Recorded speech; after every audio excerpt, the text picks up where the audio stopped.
Hello বন্ধুরা, Susmita drawing চ্যানেলে তোমাদেরকে জানাই অনেক স্বাগত। চলো তাহলে আজকে একটা সুন্দর নদী পাড়ের দৃশ্য ড্রয়িং করা যাক। তার জন্য দেখতেই পাচ্ছ আমি একদম খাতার নিচ দিকটা করে একটা অর্ধ গোল কিন্তু টেনে নিয়েছি এ প্রান্ত থেকে আর এক প্রান্ত। এইবার কিন্তু আমি হালকা একটু লম্বা করে বাঁকা লাইনে কিন্তু টেনে নিয়েছি দুদিকে। এদিকে কিন্তু আমি নারকেল গাছ করব। নারকেল গাছগুলো করার সময় কিন্তু সব সময় মনে রাখতে হবে নারকেল গাছটা উপর দিকে সরু আর নিচের দিকটায় যত নামবে আস্তে আস্তে কিন্তু চওড়া হবে।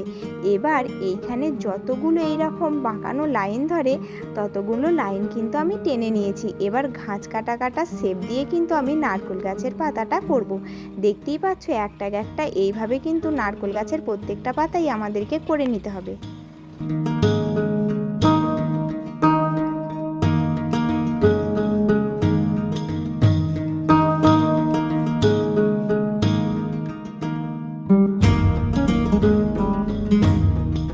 এই দৃশ্যে আমার কিন্তু একদিকের নারকেল গাছ আঁকা সম্পূর্ণ হয়ে গেছে। এবার আমি আর একদিকের নারকেল গাছ ওই একইভাবে একই পদ্ধতিতে এঁকে নেব। তার জন্য এখানেও কিন্তু এই রকমই ঘাস কাটা কাটা ডিজাইন দিয়ে কিন্তু ছোট থেকে বড় অনুযায়ী নারকেল গাছের পাতাটা আমি চটপট করে এঁকে ফেলছি। চলো তোমরাও কিন্তু এইভাবে সহজ পদ্ধতিতে সুন্দর নারকেল গাছ আঁকতে পারবে যে কোনো দৃশ্য আঁকার ক্ষেত্রেই, বিশেষ করে গ্রামের দৃশ্যের ক্ষেত্রে।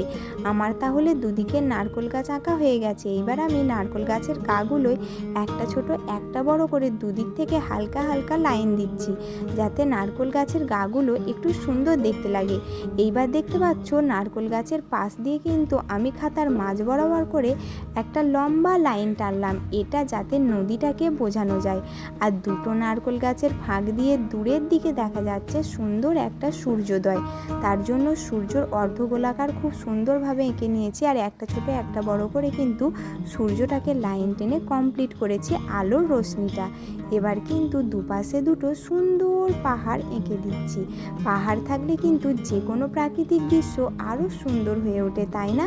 দেখতেই পাচ্ছ কত সুন্দরভাবে আমার এই দৃশ্যটা প্রায় কমপ্লিট হয়ে এসছে। এবার চলো আকাশে কিছু সুন্দর সুন্দর পাখি এঁকে দিই, না হলে আবার আকাশটা ফাঁকা ফাঁকা লাগছে। এদিকে আমি আকাশে দু ঝাঁক পাখি এঁকে দিয়েছি। এবার কিন্তু নদীর মাঝখানে একটা নৌকো করব, ছোট্ট একটা ডিঙি নৌকো, যেটা দূর থেকে দেখতে খুবই সুন্দর লাগে। এই যে দেখো, এই পদ্ধতিতে নৌকো আঁকলে কিন্তু নৌকো আঁকাটা খুব সুন্দর হয়। মধ্যিখানের লাইনগুলো কিন্তু আমি মুছে দিলাম। নদী পাড়ের খুব সহজ পদ্ধতিতে এই সুন্দর দৃশ্যটা আমার তো আঁকা কমপ্লিট হয়ে গেল। তো তোমাদের যদি ভালো লাগে তোমরা কিন্তু খাতায় এই ড্রয়িংটা খুব সুন্দরভাবে করে নিও। আর তোমাদের যদি আমার চ্যানেলের ভিডিওগুলো ভালো লাগে তাহলে একটা লাইক, কমেন্ট, শেয়ার, চ্যানেলটাকে সাবস্ক্রাইব করে দিও প্লিজ।